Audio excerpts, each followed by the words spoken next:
No, I just wanted to give you guys a little update and show you what I was doing.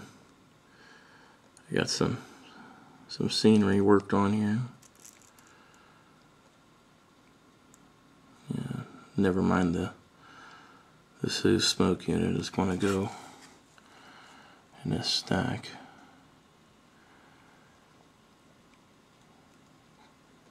This is what I've been working on the last couple of days.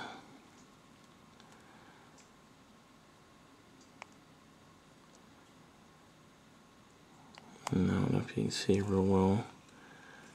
I'm not real pleased with how the ballast came out.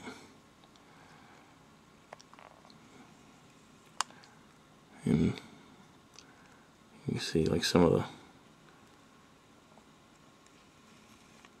the scenery. Yeah, sprayed it. It looked like he got little balls just rolled around in there.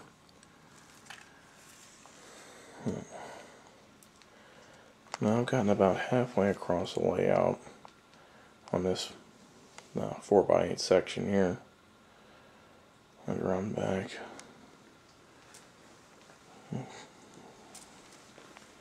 Got a little bit of a mess right here. But, you know, some people call it mess, that's what I call progress. Let's see, some of the ballast is on the rails, but if you'll notice in a lot of rail yards, you do see this. I walked pretty close to the Mingo yard. I didn't go on the property, but I used binoculars, and they always say in magazines, well, you can't have ballast on top of the ties. Well, that's in a perfect world, and well, we don't live in a perfect world. And truth be told, as the yards are used more and more and get neglected over the years, well, they don't look so pretty. And I tried to imitate some moss growing on top of the concrete there. I think what I have to do is I want to put a little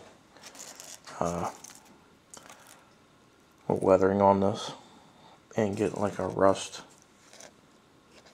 on the concrete around the base here. I think some of the color will set some of that off.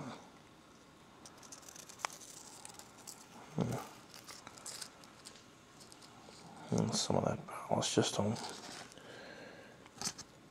I mean, I don't know if you can really tell on this, but I don't think it looks so good. No, I used the cinder ballast for the yard, and this is a transition era layout, so they were still taking the ash and cinder out of the ash pit and putting them on the yards, the ties in the yard and stuff. And this one here is for Carl. It's my 2760, my Bachmann model, and I will be double heading it with this girl here. They do look like they were made to run together. Being this one's BLI and this one's a Bachmann. I've been putting some of this reindeer moss. You can get that real cheap. We'll put that, use it for bushes and shrubs. You can color it real easy with airbrush. And you can see, like, I'm going to crawl it up the wall here a little bit and make more like moss, and that covers up my little screw ups. And we're all not perfect.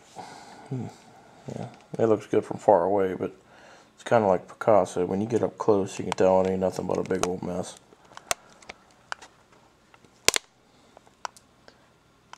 And this is my some of my 3-in-1 kit, my Walther's 3-in-1 kit that I had posted a few pictures of on Train Life. It's going to be like a YMCA, like a bunkhouse for the train crews. I haven't finished the walkway yet. It kind of just wanders off the board here. This area here is just it's just where the layout stops. And I got this small river rock from Custom Hobbies in Wintersville before they closed up. My good friend Gene, he passed away not too long ago. The family closed the store up, and I thank Gene for all the many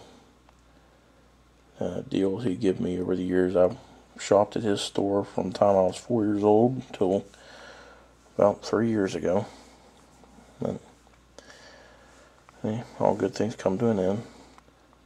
Now, shopping elsewhere, but I gotta travel to get to my favorite stores.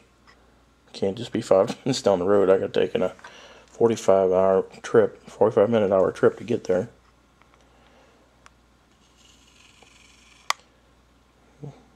See my back shop. You can see a couple guys standing in there next to that 060. It's an old Bachmann model in there. I've had since I was barely old enough to write my name. It doesn't work, and I can't get parts for it. So I cleaned it up, airbrushed it, and now it's just part of the scenery. You can probably barely see it in there, but you can see the pictures of it on my profile.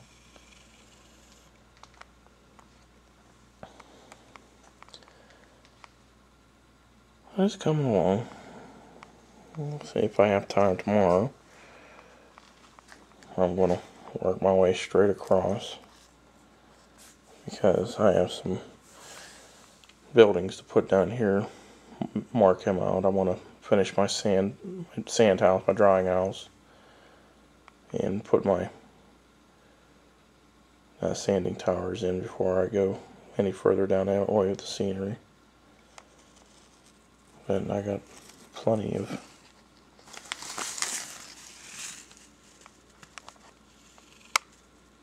coal, and I'll just pretty much dump it all around the coaling tower here. You see here I get this Sooth smoke unit,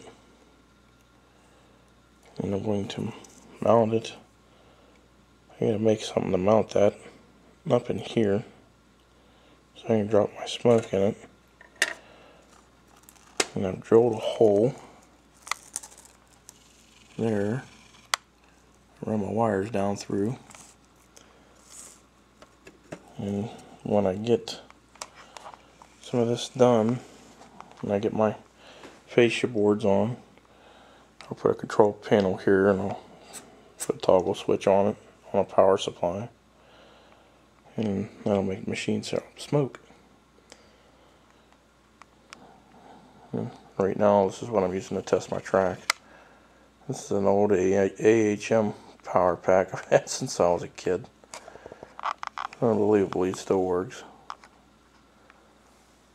But here's what I'll be using.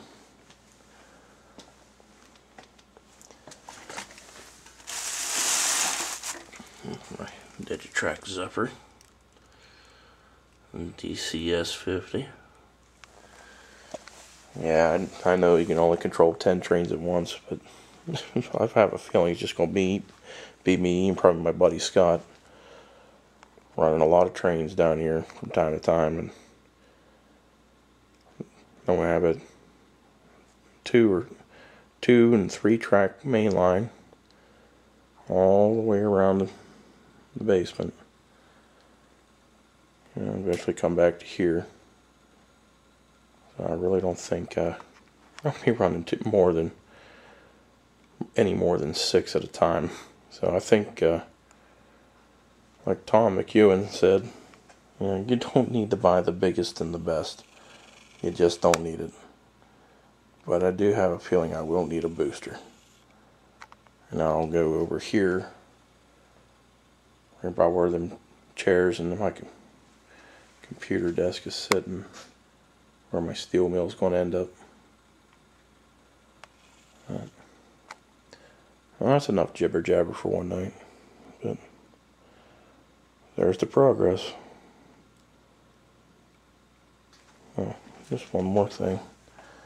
I don't know if this was a little crazy or not, but I did add some detail to the inside. You got a fellow there, waste barrel. I do have my DMIR 508 in there.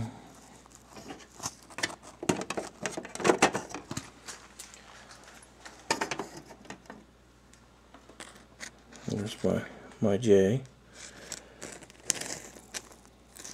I do like the way the engines look inside the roundhouse. You can see little crates and stuff sitting inside. I am really pleased with this Walthers roundhouse kit. If you're wondering why I didn't glue any of the panels on the roof, I mean, I glued the top ones on.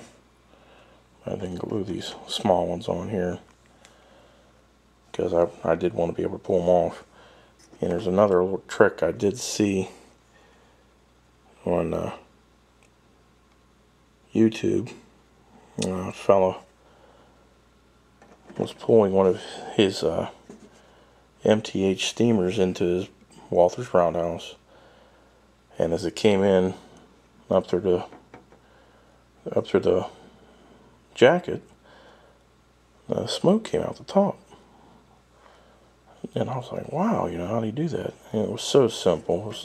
Can't believe I didn't catch it right off the bat. But I mean, the jacket is pretty much made like a prototype. So as a stack, all you had to do was drill a hole through the roof panel. And I tested it out, and it does work just fine. So, that was a pretty neat little feature. Now it is getting late, guys, and like these fellows on the roof, I think it's time to put it to rest for a night. Till next time.